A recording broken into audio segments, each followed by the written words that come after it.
Now let me give you a little simple formula for goal setting. Okay?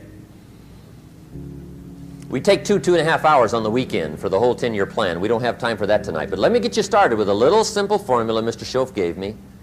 And maybe this will be helpful. First of all, I've divided goals into 2 parts. First is long range. Long range goals. That's your dreams. Your dreams for the next 3, 5, 10, 20, 30, 40 years. Actually, the rest of your life. Your dreams. You've got to keep dreaming. Ronald Reagan, president, said to the joint session of Congress a few weeks ago, "The Republic is a dream. And if we don't keep dreaming, we will lose the Republic." Your better future is a dream for yourself and for your family. Where do you want to go? What do you want to do? What do you want to be? What do you want to see? You've got to dream dreams. There's a Bible phrase that says, without dreams and visions, people perish. You've got to have something to go for that inspires the heart and the soul. Dreams. From the children of Sanchez, it says, take the crumbs from starving soldiers, they won't die.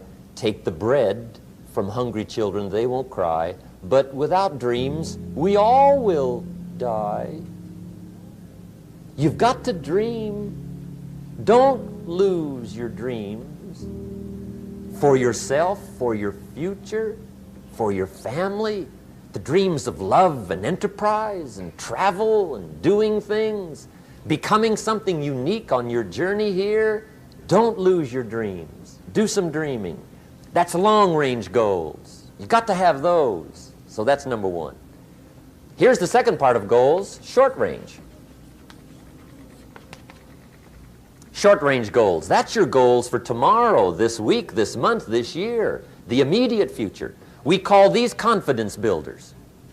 Because if you set up something short-range, go for it, get it, latch onto it, work hard, accomplish it. That starts building your strong feelings to go for your dreams. Now, I've divided goals into 3 categories. Here they are. Number 1 is economic. That's your goals for money, income, business, profits, production. Economics. Make sure you've got your economics well planned. Economics plays a major role in everybody's life. Economics is major, which means it ought to be meticulously well planned for tomorrow, this week, this month, this year, long range. What if you asked somebody tomorrow if you could see their meticulously well-planned list of economic goals? What would they probably say? They say, you some kind of a nut? You must be weird. Hey, I found out what success is. Success is doing what the failures won't do. Make sure you've got your economics well planned. It'll put you in the top 5%. One of the key little subjects we talk about on the weekend is the 7 fundamentals for wealth and happiness. And that's one of them, well-planned economics. It's a fundamental if you want to do well. Join the top 5%. Anybody in this room can join the top 5%, if you will. Okay. Now here's the second category of goals, things. Make a list of the things you want. And on my list of things, now I put everything. Little things as well as major things. Doesn't matter how small it is, it goes on my list. I used to just put major things, cars, homes. I don't do that anymore. I now load my list with everything. Everything. And the reason is, part of the fun of having a list is checking it off. That's it. Boy, at the end of the day, if you can go, got it, got it, got it, got it, got it, got it, whatever it is, right? You get into the habit. So load up your list, the things you want. Now, when you check off something major, celebrate. That's an important point to make. Celebrate your achievements. Live it up. Have a party when you reach something you've worked for a while. See, we all grow from 2 experiences. One is called the pain of losing. The other one is called the joy of winning. We need both of them. Amplify them as much as you can, which also means make losing painful. If you set up something, fooled around, didn't get it, put it on yourself. On the other side, if you did get it, congratulate yourself. Self-congratulations is a sign of maturity. Seeking congratulations is a sign of immaturity. But hey, winning and losing, see, that's what it's all about. That's the name of the game. Now, some people lead such mediocre lives, at the end of the day, they don't know whether they're winning or losing. They got no clue. Guy's just going through the day with his fingers crossed. There's a better way. Okay, here's the third category of goals, personal development. Put those goals together. Personal development goals. That's your goals to be stronger, more decisive, be a speaker, be a leader, learn a language, all kinds of skills. Okay? The whole weekend seminar was designed to improve all your skills so that you walk away more skillful. And that's what you want, the personal development skills. That's what attracts, that's what brings good things to your life, the person you become more skillful. Now, this is quite a package to work on. Economics, things, personal development. For tomorrow, this week, this month, this year, long range. Okay? That'll get you started. Now, here's the simple formula for setting goals. It goes like this. A, work on your goals. That's step one. Work on them. And I put the word work there deliberately. Setting goals is plain hard work. I don't want to kid you. We haven't come here tonight to kid each other. It's work. I know it's work. That's why a lot of people just let it slide. It's work. Many people work hard on their job, but they don't work hard on their future. They just let that slide. And the work involved is making plans. I know most people don't.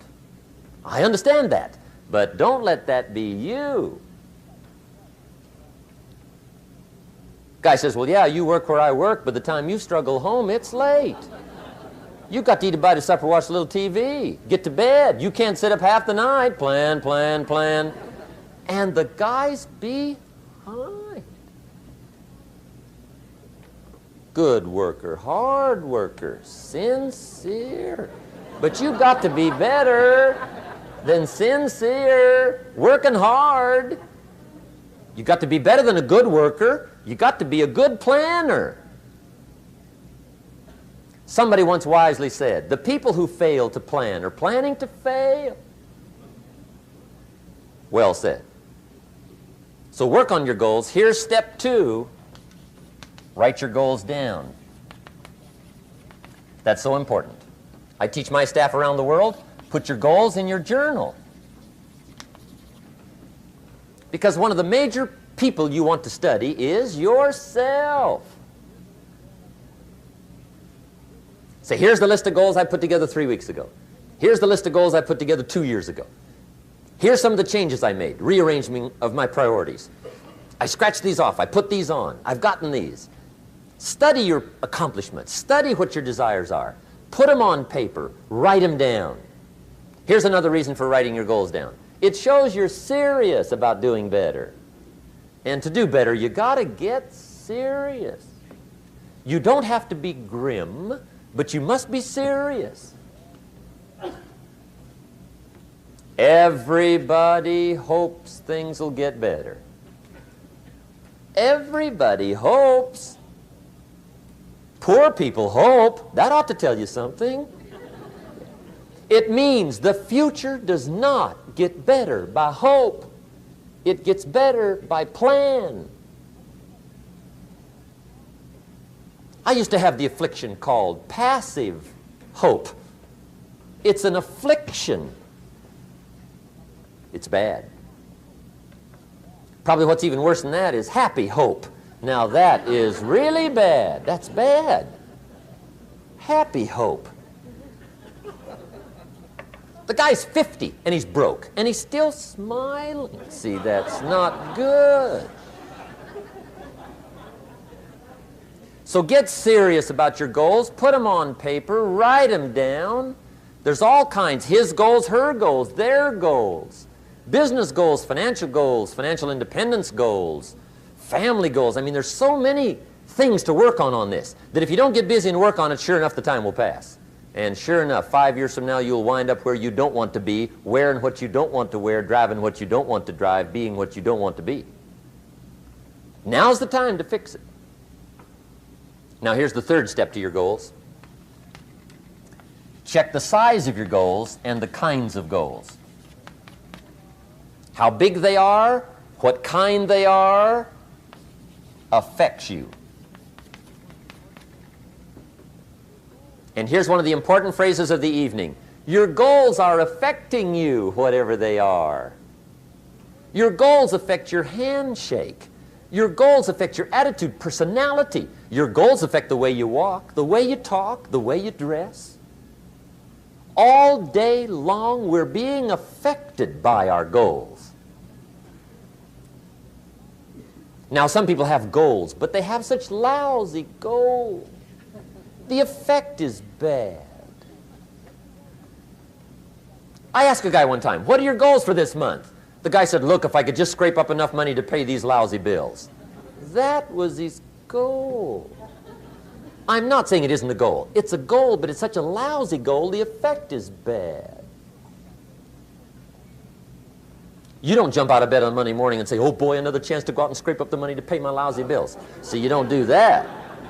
Usually you say, oh, not another Monday.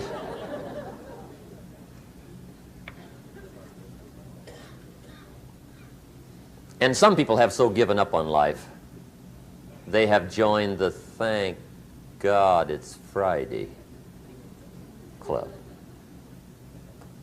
How sad. Surely those are the same people, when life is over for them, will say, thank God it's over.